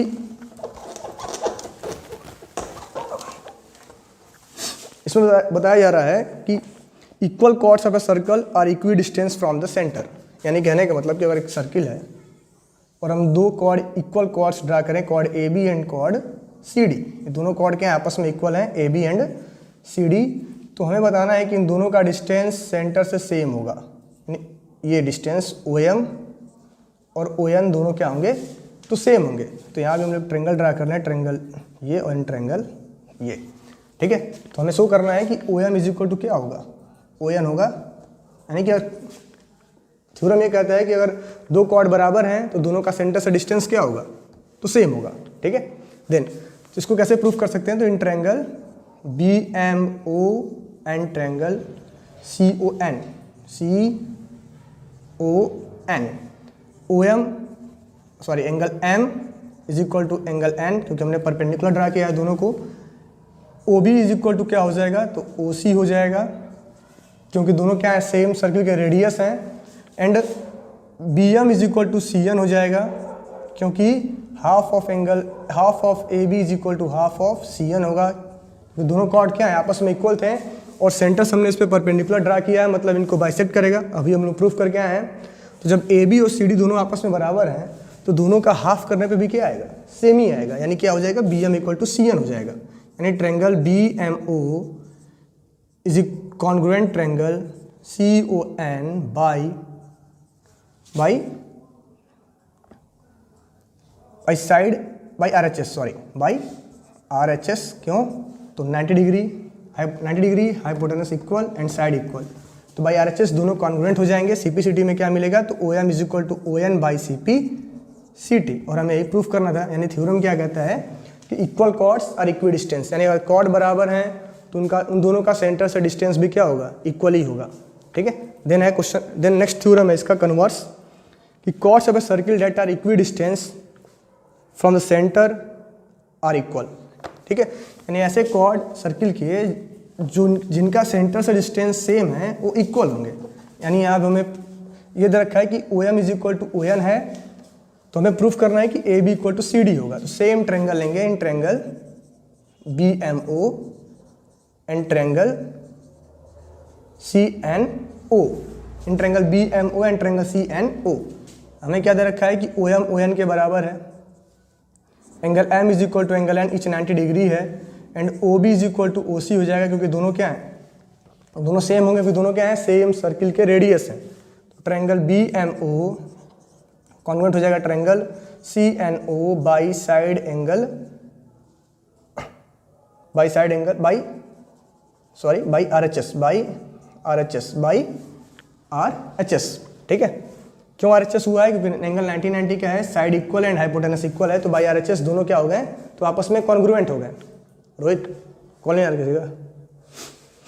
तो सीपीसीटी में हमें क्या मिलेगा कि M B is equal to C N. तो जब दोनों का हाफ पार्ट इक्वल है तो 2 टाइम्स अगर एम बी हम करेंगे तो यहाँ क्या करना होगा 2 टाइम्स सी एन, तो क्या हो जाएगा A B is equal to C D. हमें यही प्रूफ करना था।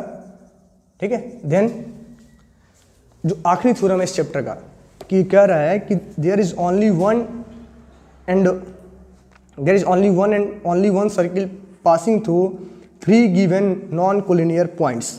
ठीक है, इसका मतलब यह है कि अगर 3 नॉन कोलिनियर पॉइंट्स हैं, तो पहले तो ये जान लें कोलिनियर पॉइंट्स और नॉन कोलिनियर पॉइंट्स होते क्या हैं। कि अगर एक क्या दिया जाए कि हमें 3 पॉइंट्स दिए जाएं जो तीनों पॉइंट्स किसी स्ट्रेट लाइन पे हैं, इनको हम बोलते हैं कोलिनियर। क्या बोलते हैं, कोलिनियर। ठीक है, लेकिन तीनों पॉइंट्स अगर स्ट्रेट लाइन पे नहीं है, कहने का मतलब कि ए बी यहाँ है और पॉइंट सी कहीं यहाँ पे है, तो तीनों स्ट्रेट लाइन पे नहीं है, तो हम क्या बोल देंगे, नॉन कोलिनियर। क्या बोल देंगे, नॉन कोलिनियर। तो इन तीनों पॉइंट से सिर्फ और सिर्फ एक ही सर्किल हम ड्रा कर सकते हैं जो इन तीनों पॉइंट से पास करेगा ऐसे। ठीक है, ये हमें बताया गया है कि there is only one circle passing through 3 non collinear points. ठीक है, और जो इनका सेंटर होगा वो कहाँ होगा, तो इन जो 2 साइड्स हैं ए बी और सी डी, इन दोनों के परपेंडिकुलर बाइसेक्टर पे कहीं इनका सेंटर होगा। ठीक है, इन दोनों के परपेंडिकुलर बाइसेक्टर पे। तो ये सर्किल का कंप्लीट एक्सरसाइज था। सब कुछ हमने इसमें डिटेल में पढ़ा, कॉर्ड क्या होता है, आर्क क्या होता है, रेडियस क्या है, डायमीटर क्या है, सेकेंड क्या है, और इनके सभी थ्योरम्स। ठीक है, अब इसमें अगला टर्म है कि कॉन्सेंट्रिक सर्किल क्या होता है, कॉन्सेंट्रिक। ठीक है, अगर किसी सेम सेंटर पे 2 डिफरेंट रेडियस के सर्किल हम ड्रा करें, सेम सेंटर पे 2 डिफरेंट रेडियस के सर्किल बनाए जाएं, सेंटर क्या है, दोनों का सेम है, सिर्फ और सिर्फ रेडियस अलग अलग है। मान लेते हैं कि इसका रेडियस R1 है और बाहर वाले का रेडियस R2 है। सेम सेंटर पे दो डिफरेंट रेडियस के सर्किल बनाए जाएं तो इनको हम बोलते हैं कॉन्सेंट्रिक सर्किल। क्या बोलते हैं, कॉन्सेंट्रिक सर्किल्स। ठीक है, एंड जिसमें अगला टर्म है समझने वाला है कि अगर कोई फिगर सर्किल के अंदर है तो उसको हम बोलते हैं इंस्क्राइब्ड। मान लीजिए कि एक सर्कल है और ट्रायंगल इसके अंदर बना है। ठीक है, तो इसको हम बोलेंगे कि जो ट्रायंगल है वो सर्किल के अंदर है, और जो सर्किल है इसको हम बोलते हैं सर्कमस्क्राइब्ड सर्किल। सर्कमस्क्राइब्ड सर्किल मतलब ये हुआ कि किसी फिगर में, यानी सर्किल के अंदर कोई फिगर है तो उसको हम बोलते हैं सर्कमस्क्राइब्ड सर्किल। और अगर किसी फिगर, मान लेते हैं कोई क्वाड्रिलेटरल है और उसके अंदर कोई अगर सर्कल दिया जाए तो इसको हम बोलते हैं इंस्क्राइब्ड सर्किल। क्या बोलते हैं, इंस्क्राइब्ड सर्किल। ठीक है, तो ये 2 टर्म हमें याद रखना है। सर्कमस्क्राइब्ड का मतलब ये है कि कोई फिगर, मतलब सर्किल के अंदर कोई फिगर होगा, और इंस्क्राइब्ड का मतलब होता है किसी फिगर, यानी ट्रायंगल हो या फिर क्वाड्रिलेटरल हो या फिर कोई भी पॉलीगॉन हो, उसके अंदर कोई सर्किल अगर हम बनाए तो उसको बोलते हैं इंस्क्राइब्ड सर्किल। क्या बोलते हैं, इंस्क्राइब्ड। और अगर सर्कल के अंदर कोई फिगर है तो सर्कल को हम बोलेंगे सर्कमस्क्राइब्ड सर्किल। ठीक है, तो ये कुछ टर्म्स थे। अब हम लोग जो हमारा पहला थ्योरम है सर्किल का, जो पहला थ्योरम हमें दे रखा है, उसके बारे में जानेंगे कि आखिर पहला थ्योरम का मतलब क्या है। तो पहला थ्योरम आपको स्क्रीन पर उसका इमेज दिख रहा होगा। इसमें दिया गया है कि the angle substance by an arc of a circle at the centre is double the angle substance by it at any point on the remaining part of the circle. अब इस थ्योरम का मतलब ये है कि अगर कोई सर्किल हमें दिया जाए, मान लीजिए एक सर्किल हमें गिवन है और बताया जा रहा है कि इसका कोई एक आर्क है A B, A B arc से अगर सेंटर पे कोई एंगल बना है, मान लेते हैं कि एंगल ये ए ओ बी बना है सेंटर पे, और सेम आर्क ए बी से और हम कोई सरकमफ्रेंस पे एंगल ड्रा कर रहे हैं, कहाँ पे, तो remaining part of the circle, यानी कि इस आर्क ए बी को छोड़ के बाकी कोई भी अगर रिमेनिंग पार्ट है सर्किल का, बस क्या में करना है, आर्क ए बी को के अलावा जो भी रिमेनिंग पार्ट है सर्किल का उस पर हमारा कोई एंगल ड्रा कर रहे हैं, और एक एंगल सेंटर पे बन रहा है। एक एंगल कहाँ बन रहा है, तो ए बी आर्क से एंगल सेंटर पे बन रहा है, और दूसरा एंगल क्या है कि एंगल जो सी है वो ए बी आर्क से बना है remaining part of the circle पे। तो जो ये सेंटर वाला एंगल होगा, ये वाला एंगल इस वाले एंगल का डबल होगा, यानी कि अगर यहाँ पे एंगल 10 डिग्री का बनाएगा तो सेंटर पे कितने का बनेगा, 20 डिग्री का। इसका मतलब यही है कि अगर किसी आर्क के द्वारा जितना एंगल सेंटर पे होगा ठीक उसका हाफ कहाँ बनेगा, तो सरकमफ्रेंस पे बनेगा, या फिर कह सकते हैं कि remaining part of the circle पे बनेगा। अब रिमेनिंग पार्ट का मतलब ये है कि जिस आर्क की हम बात कर रहे हैं, इस आर्क को छोड़ करके, यानी ए बी को छोड़ के बाकी सर्किल पे कहीं भी जो भी एंगल बनेगा वो सेंटर वाले का हाफ होगा, या फिर ऐसा कहिए कि सेंटर पे जो एंगल होगा इस वाले का डबल बनेगा। ठीक है, तो अब इस पर कुछ इसके प्रॉपर्टीज भी आगे दी गई हैं कि equal arcs of a circle subtends equal angle at any point on the remaining part of the circle. अब इसमें हमें पॉइंट लिख के दिया गया है कि equal arc of the circle subtends equal angles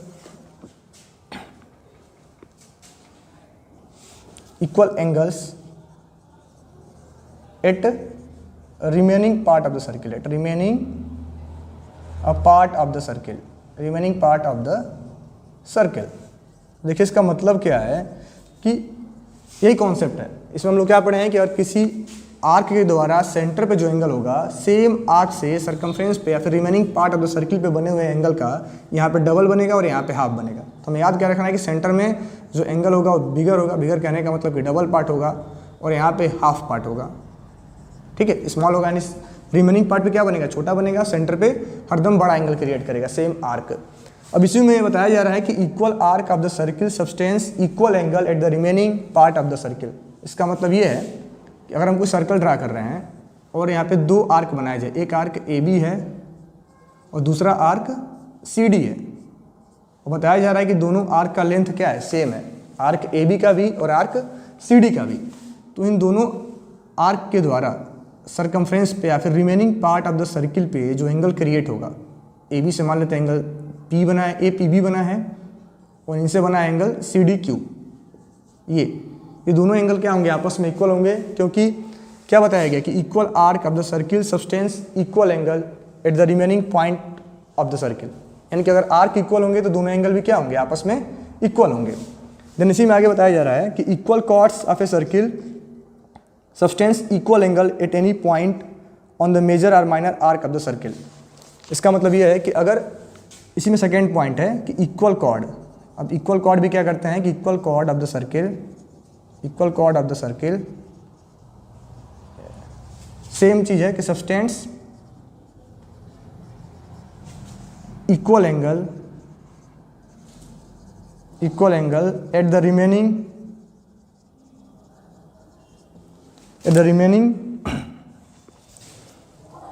part. Remaining part का मतलब क्या हुआ कि major or minor segment of the circle, segment of the circle. इसका मतलब ये है कि अगर इक्वल कॉर्ड होंगे, यानी कि अगर इनको हम ज्वाइन कर रहे हैं, ए बी को तो कॉर्ड बना लेंगे, और ए बी क्या है, सी डी भी कॉर्ड है। अगर दोनों कॉर्ड आपस में बराबर हैं तो दोनों मेजर या माइनर सेगमेंट में सेम एंगल बनाएंगे। इन थ्योरम्स का बहुत ज़्यादा कोई इंपॉर्टेंस नहीं है, लेकिन फिर भी हमें सबसे ज़्यादा याद क्या रखना है, जो पहला थ्योरम पढ़ाया गया था कि the arc substance by the angle substance by arc at the center is double the angle substance by it at the remaining part of the circle।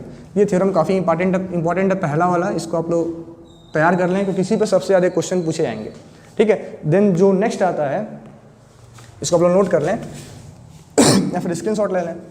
ठीक है, अब जो नेक्स्ट हम लोग का थ्योरम है कि angle in the same segment.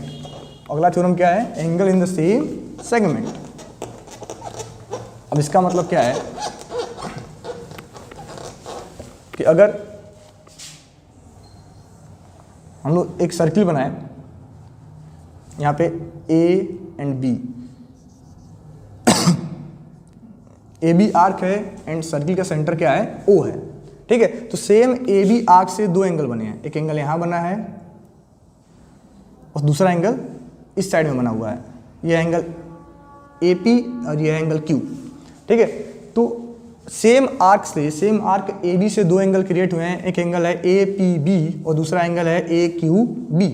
तो जो दोनों एंगल हैं, ये दोनों के दोनों एंगल क्या होंगे, तो आपस में इक्वल होंगे, क्या होंगे, आपस में इक्वल होंगे, और इनको हम बोलते हैं angle in the same segment, angle in the same segment, इनको हम क्या बोलते हैं, तो angle in the same segment, ठीक है। कैसे पहचानना है कि अगर दोनों सेम आर्क से बन रहे हैं तो दोनों एंगल क्या होंगे, आपस में हरदम इक्वल होंगे, इसको हम बोलते हैं angle in the same segment.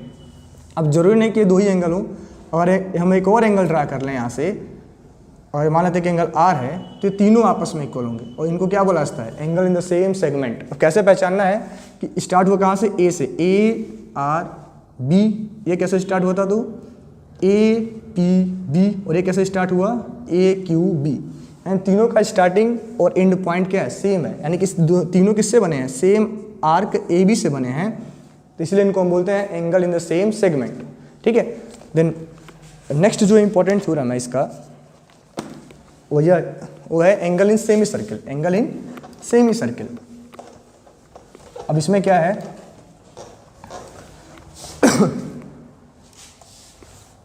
अगला जो है एंगल इन, देन जो नेक्स्ट इंपॉर्टेंट थ्योरम है इसका एंगल इन सेमी सर्किल। इसमें क्या दिया गया है कि अगर कोई एक सर्कल है, वो क्या है, इसका सेंटर है और ए बी डायमीटर है, ए बी डायमीटर है, तो हम जानते हैं कि जब कभी भी हम डायमीटर ड्रा करेंगे तो सर्किल को दो इक्वल पार्ट में डिवाइड करता है, जिनको हम बोलते हैं सेमी सर्किल। क्या बोलते हैं, तो सेमी सर्किल। तो अगर ए बी डायमीटर से सेमी सर्किल में सरकमफ्रेंस पे कोई अगर एंगल बनता है, जो इसका रिमेनिंग पार्ट है सर्किल का, ए बी डायमीटर में, ए बी डायमीटर से अगर यहाँ पे कोई सर्किल बनता है, कहाँ पे, सरकमफ्रेंस पे किसी पॉइंट पे कोई एंगल हम बना रहे हैं, कहाँ पे, हरदम सरकमफ्रेंस पे बनाना है, कहीं सर्किल के अंदर नहीं क्रिएट करना है, कहाँ पे, तो सर्किल का आउटर बाउंड्री है जिसको हम सरकमफ्रेंस कहते हैं, इस पर अगर हम कोई एंगल बना रहे हैं डायमीटर से, तो ये एंगल हरदम कितने का होगा, 90 डिग्री का होगा। कितने का होगा, तो 90 डिग्री का होगा। अगर हम कहीं कहाँ बना रहे हैं, सरकमफ्रेंस पे कोई एंगल बना रहे हैं, तो हरदम कितने का बनेगा, 90 डिग्री का, और इसको हम बोलते हैं एंगल इन सेमी सर्किल। क्या बोलते हैं, तो एंगल इन सेमी सर्कल, ठीक है। और ये कितने का होता है, हरदम 90 डिग्री का होता है। अगर इससे नीचे की तरफ बनाए, अगर यहाँ पे भी हम क्रिएट करें एंगल, तो ये भी कितने का होगा, तो ये भी कितने का बनेगा, हरदम 90 डिग्री का ही बनेगा। इसको बोलते हैं एंगल इन सेमी सर्किल, ठीक है। तो ये भी हमें याद रखना है कि जब कभी भी डायमीटर से कोई एंगल बनेगा, अगर डायमीटर दिया गया है और डायमीटर के एंड पॉइंट से कोई एंगल बन रहा है, कहाँ पे, सर्किल के सरकमफ्रेंस पे, तो हरदम वो 90 डिग्री का ही होता है, उसको हम बोलते हैं angle in semicircle. Then जो हम लोग का अगला कॉन्सेप्ट है कि अगर इसी का कन्वर्स है अगला, कि अगर कहीं पे क्या होगा कि अगर कहीं पे पॉइंट ए और पॉइंट बी माने दिया गया, हमें एक लाइन सेगमेंट दिया गया है ए बी, और इससे बना हुआ सरकमफ्रेंस पे एंगल कितने का है, तो 90 डिग्री का है।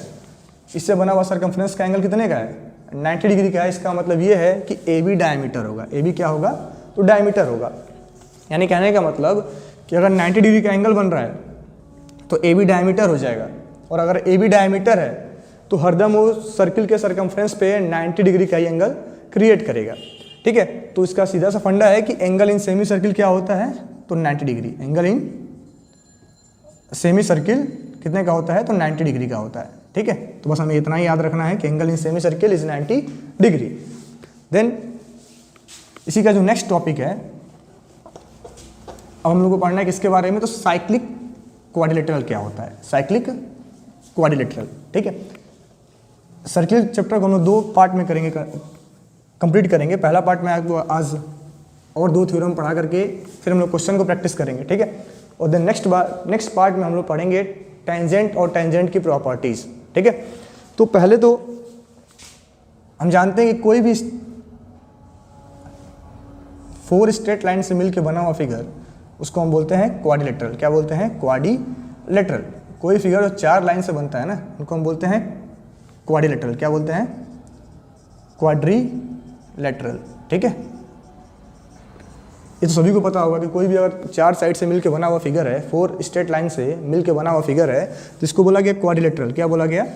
क्वाड्रिलेटरल। लेकिन अगर ये चारों जो इसके वर्टेक्स हैं, vertex A B C and D, और ये चारों वर्टेक्स किस पे आ जाएं? सर्किल के सरकमफ्रेंस पे लाई करें। अगर ये चारों वर्टेक्स सर्किल के सरकमफ्रेंस पे लाई करते हैं तो इनको हम बोलते हैं साइक्लिक। तब इनका नाम क्या हो जाता है कि साइक्लिक क्वाड्रिलेटरल। क्या बनता है? तो साइक्लिक क्वाड्रिलेटरल।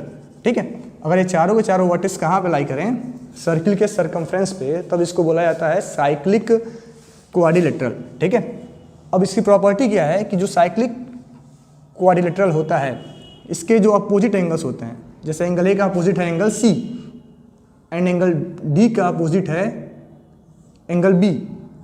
ठीक है, एंगल ए का angle C and angle D का एंगल बी, इनका सम हरदम होता है 180 डिग्री।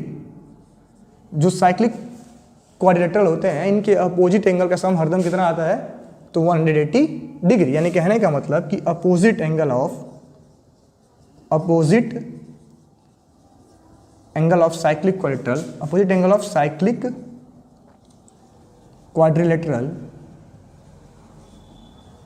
आर सप्लीमेंट्री, सप्लीमेंट्री का मतलब कि इनका सम करने पर हरदम कितना आता है? तो 180 डिग्री। इसको हमको याद रखना है कि अगर जब कभी भी कोई भी क्वाड्रिलेटरल बनेगा और उसके चारों वर्टिसेस किस पे हों? सर्किल के सरकमफ्रेंस पे हों, तो उसको हम बोलते हैं साइक्लिक क्वाड्रिलेटरल, और उसके अपोजिट एंगल्स का सम हरदम कितना आता है? तो 180 डिग्री आता है, और ये क्या होते हैं? आपस में सप्लीमेंट्री होते हैं। ठीक है, अब देन अगला जो आता है, इसका जो नेक्स्ट पॉइंट है साइक्लिक क्वाड्रिलेटरल में, इसको आप लोग नोट कर लें।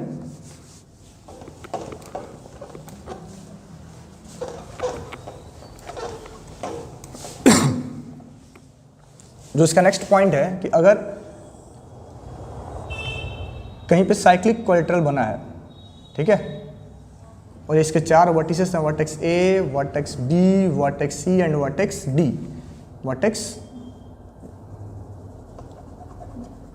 डी।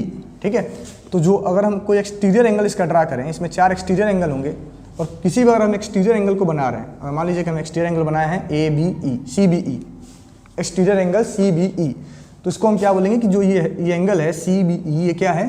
तो एक्सटीरियर एंगल है साइक्लिक क्वाड्रिलेटरल का। Exterior angle of cyclic quadrilateral. ठीक है, साइक्लिक क्वाड्रिलेटरल का एक्सटीरियर एंगल है। ठीक है, तो जो भी साइक्लिक क्वाड्रिलेटरल का एक्सटीरियर एंगल होता है वो अपोजिट इंटीरियर के बराबर होता है। जो भी साइक्लिक क्वाड्रिलेटरल का एक्सटीरियर एंगल होता है वो किसके बराबर होता है? अपोजिट इंटीरियर एंगल के। ठीक है, तो प्रॉपर्टी क्या है कि एक्सटीरियर एंगल ऑफ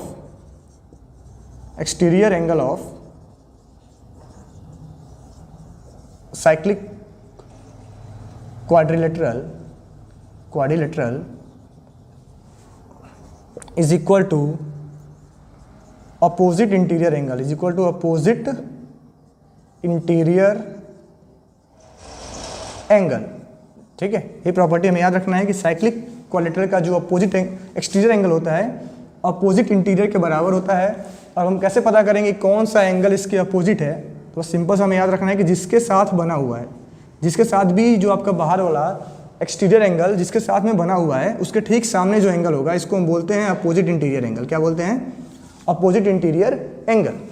अगर ये एंगल सी के साथ बना है तो एंगल सी के सामने एंगल ए इसका अपोजिट इंटीरियर एंगल हो जाएगा। तो बस हमें इतना ही याद रखना है कि जो भी साइक्लिक क्वाड्रिलेटरल का एक्सटीरियर एंगल होता है अपोजिट इंटीरियर के इक्वल होता है। तो हम लोग नेक्स्ट वीडियो में प्रैक्टिस करेंगे सर्किल के कुछ क्वेश्चंस को, ताकि आप लोग समझ पाएँ कि जो भी इसमें थ्योरम्स हमें पढ़ाए गए हैं उनको हम कैसे यूज कर पाएंगे। एक बार दोबारा थ्योरम्स को हम लोग रिपीट कर लेंगे। तो हम लोग आज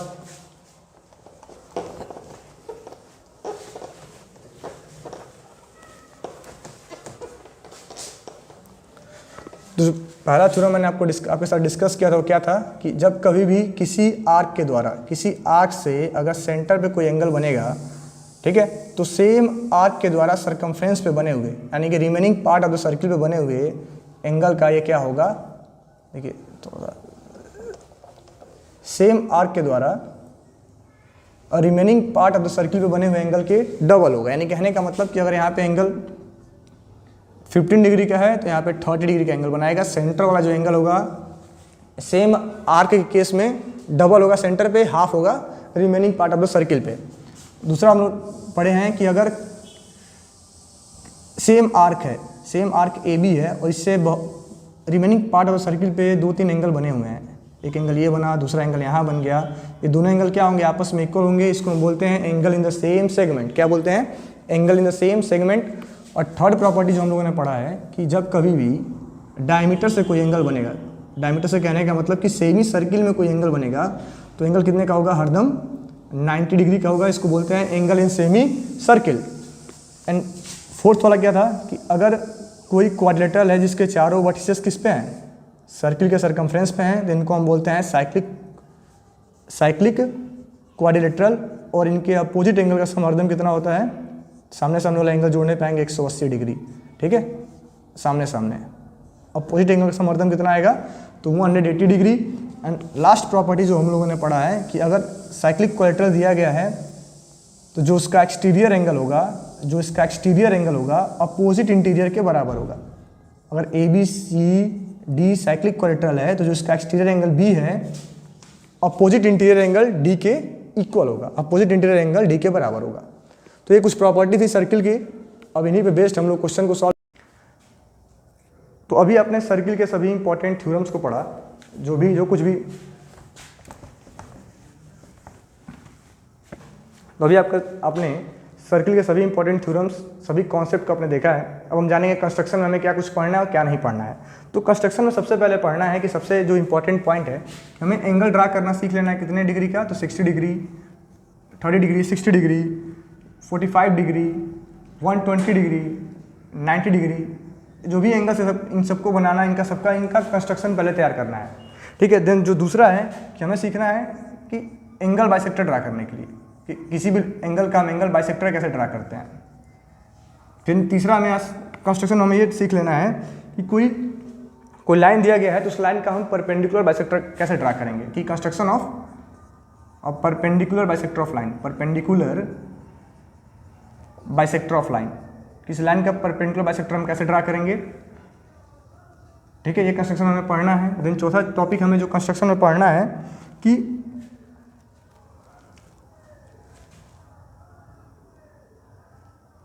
हमें पढ़ना है कि construction of line perpendicular to अ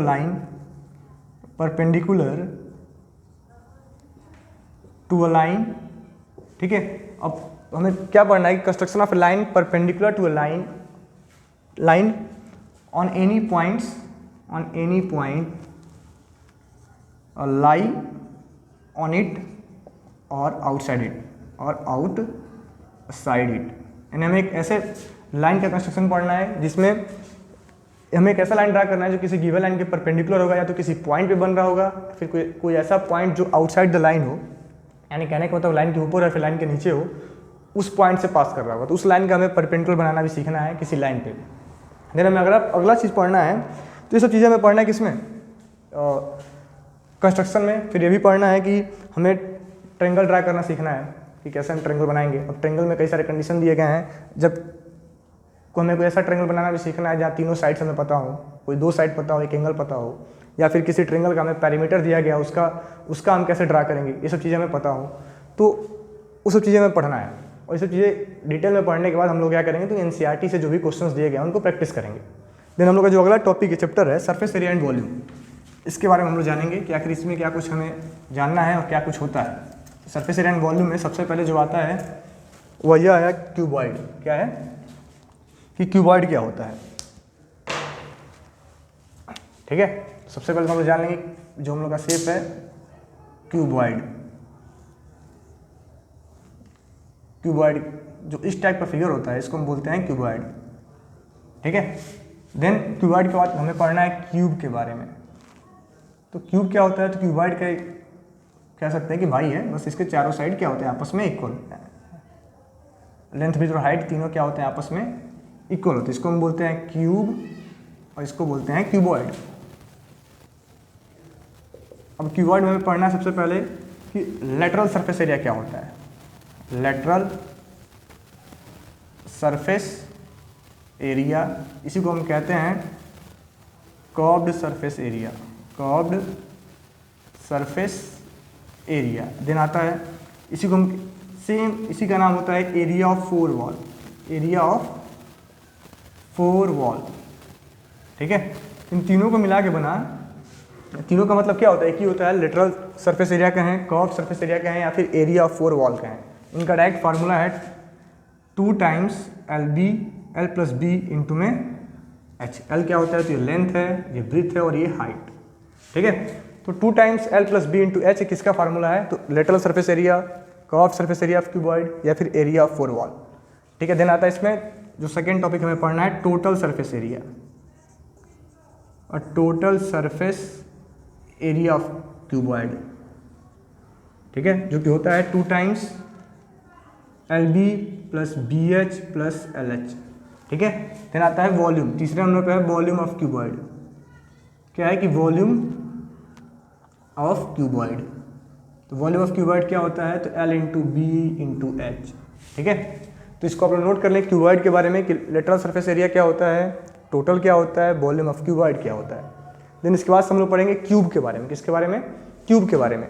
तो क्यूब इसके क्या होते हैं कि सभी चीज़, लेंथ ब्रीथ और हाइट तीनों चीज़ क्या होती हैं, तो ए होती हैं। ए मतलब होता है एज, क्या होता है, इसको हम लोग पढ़ते हैं एज। ठीक है, देन अब इसके बारे में हम जानेंगे कि आखिर इसका lateral surface area, curved surface area, फिर area of four wall, cube का क्या होता है, किसके बारे में हम लोग पढ़ रहे हैं, तो क्यूब के बारे में। ये था क्यूबॉइड को, इसको आप लोग नोट कर लें। देन क्यूब के बारे में, और हम क्यूब की बात करें तो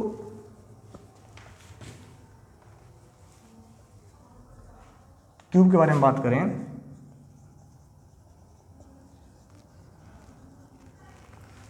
तो lateral surface area, curved surface area, फिर area of four wall cube का होता है 4a स्क्वायर।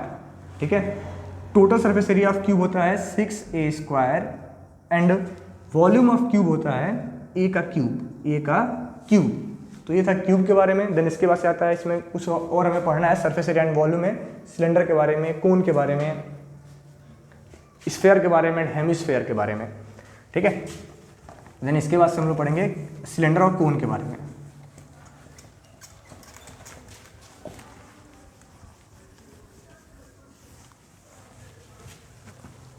तो इस टाइप का जो फिगर होता है, ये इसको हम बोलते हैं सिलेंडर। क्या बोलते हैं, सिलेंडर। यहाँ होता है रेडियस ऑफ बेस, ये रेडियस ऑफ टॉप, और ये बीच का होता है हाइट। रेडियस मान लेते हैं r है, तो यहाँ भी हमें पढ़ना है CS से, यानी curved surface area of cylinder, curved surface area of cylinder. तो सिलेंडर का कर्व्ड सरफेस एरिया होता है 2πRh। क्या होता है, 2πRh। इसको हम लोग लेटरल सरफेस एरिया भी कहते हैं। कर्व्ड सरफेस एरिया को क्या कहते हैं, लेटरल सरफेस एरिया भी कहा जाता है। उसका मतलब भी क्या होता है, सेम कर्व्ड सरफेस एरिया ही होता है। फार्मूला क्या है, तो 2πRh। ठीक है, देन आता है total surface area of cylinder, total surface area of cylinder, जो कि होता है 2πRh प्लस r। ठीक है, क्या होता है, total surface area of cylinder 2πRh plus r। Then आता है वॉल्यूम। वॉल्यूम ऑफ सिलेंडर क्या होता है कि πr²h। ठीक है, अब जब कभी कैपेसिटी पूछा जाए तो हमें समझ जाना है क्या निकालना है, वॉल्यूम फाइंड करना है। जब कभी हमसे पूछा जाए कि वाइट वॉशिंग, कि हमें कोई सिलेंडर दिया गया है उसको पेंट करना है, तो हमें समझ जाना है क्या फाइंड करना है, कर्व सरफेस एरिया। और टोटल का मतलब होता है कि जब कभी डायरेक्ट पूछा जाए कि find total surface area of cylinder, तो हम ये फार्मूला अप्लाई करेंगे। ठीक है, देन आता है इसी के बाद इसका जो मैं अगला टॉपिक इसमें पढ़ना है, कोन। क्या है कि कोन के बारे में, कोन क्या होता है, उसका कर्व सरफेस एरिया कितना है, इसके बारे में पढ़ेंगे हम लोग। तो कोन कैसा फिगर है, जो इस टाइप का फिगर होता है, ये टोपी के जैसा बर्थडे कैप, इसको हम बोलते हैं कोन। ये कोन का रेडियस, कोन का हाइट, इसको हम बोलते हैं एल। एल मतलब होता है स्लैंट हाइट। Slant height. जो हमें पहला रिलेशन याद रखना है कि L बराबर क्या होता है, L इज इक्वल टू होता है under root of R square plus H square, यानी स्लैंट हाइट इक्वल टू होता है under root of R square plus H square. ठीक है, देन आता है कि कर्व्ड सरफेस और सरफेस एरिया ऑफ कोन। कौन सा फिगर हम लोग पढ़ रहे हैं, तो कोन के बारे में पढ़ रहे हैं। तो कोन का कर्व सरफेस एरिया क्या होता है, pi r l total surface area of cone होता है कि pi r l plus r. ठीक है, एंड वॉल्यूम ऑफ कोन, तो जो कोन का वॉल्यूम होता है 1/3 volume of cylinder, 1/3 pi are square H क्या होता है, वॉल्यूम ऑफ कोन। जब कभी भी आपसे पूछा जाए कि find the length of canvas या फिर how many canvas required to make a tent, तो हमें समझ जाना है क्या निकालना है, तो curved surface area of cone. Total बोला जाए तो हमें ये लगाना है, एंड वॉल्यूम के लिए ये लगाना है, pi r 1/3 pi are square h. ठीक है, देन हमें इसी में आगे पढ़ना है स्फेयर और हेमिस्फेयर के बारे में। स्फेयर क्या होता है कि जो आप लोग क्रिकेट बॉल देख रहे हैं उसको क्या बोलते हैं हम, स्फेयर। क्या बोलते हैं, स्फेयर। जो इस टाइप का फिगर होता है सर्किल, ये स्फेयर है, एंड स्फेयर को अगर हम बीच से काट दें तो क्या बनेगा, हेमिस्फेयर। ठीक है, इसको हम बोलते हैं, इसका रेडियस आर, ये होता है स्फेयर, और इसी को 2 टुकड़े में बना दें तो बनता है हेमिस्फेयर यानी कि स्फेयर का हाफ। ठीक है, तो वॉल्यूम, अब इसमें हमें जानना है कि इसका टोटल सरफेस एरिया या फिर कर्व्ड सरफेस एरिया क्या होता है। तो इसका जो सरफेस एरिया होता है इसमें टोटल या फिर कर्व नहीं होता है, क्या होता है, सरफेस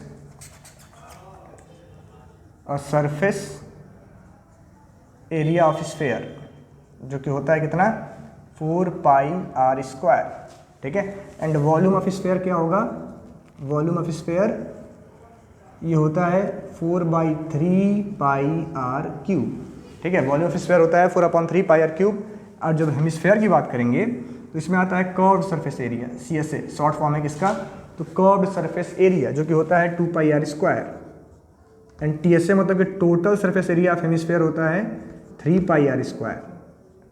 एंड वॉल्यूम अगर पूछा जाए तो वॉल्यूम क्या हो जाएगा, तो स्फेयर का हाफ 2/3 पाई आर क्यूब।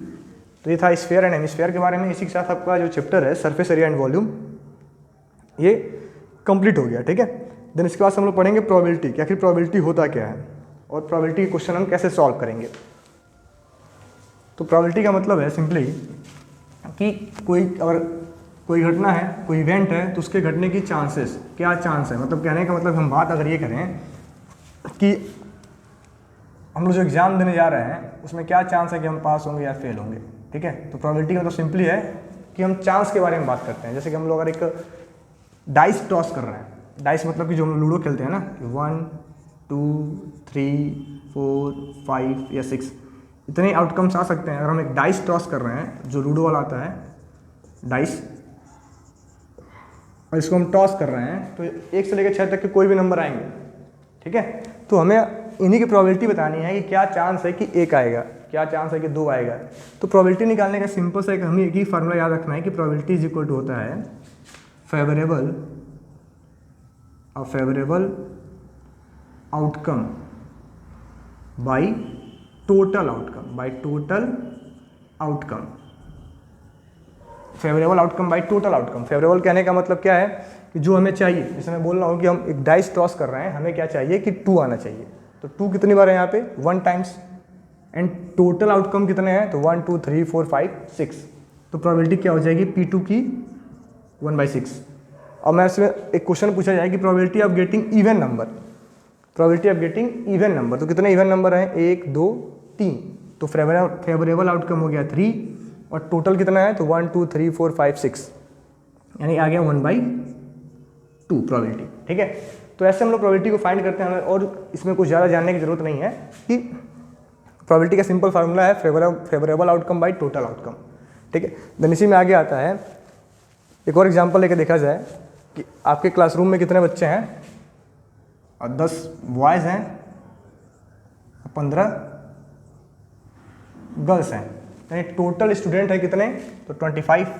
हमसे पूछा जाए प्रोबेबिलिटी ऑफ गेटिंग बॉय, तो कैसे आएगा, तो बॉय कितने हैं 10, यानी फेवरेबल आउटकम है 10, और टोटल कितना है 25, यानी इनकी प्रोबेबिलिटी कितनी हो जाएगी बॉय की, तो 2/5। ठीक है, तो इस तरीके से हम लोग प्रोबेबिलिटी के क्वेश्चन को करते हैं। और हमें कुछ टर्म्स याद रखना है कि जो प्रोबेबिलिटी होता है उसका रेंज क्या होता है, कि हरदम या तो 0 होगा या फिर 0 से बड़ा होगा, एंड 1 या फिर 1 से छोटा होगा, यानी कि जो मिनिमम प्रोबेबिलिटी 0 आती है और मैक्सिमम प्रोबेबिलिटी 1 आती है, तो हरदम इसके बीच में आते हैं। अब इम्पॉसिबल इवेंट क्या होते हैं, कि ऐसे इवेंट्स जो कभी हो ही ना सकें, तो उनको हम बोलते हैं इम्पॉसिबल इवेंट्स। ठीक है, तो आशा करता हूँ वीडियो आपको अच्छा लगा होगा। Thank you. बहुत लंबा बन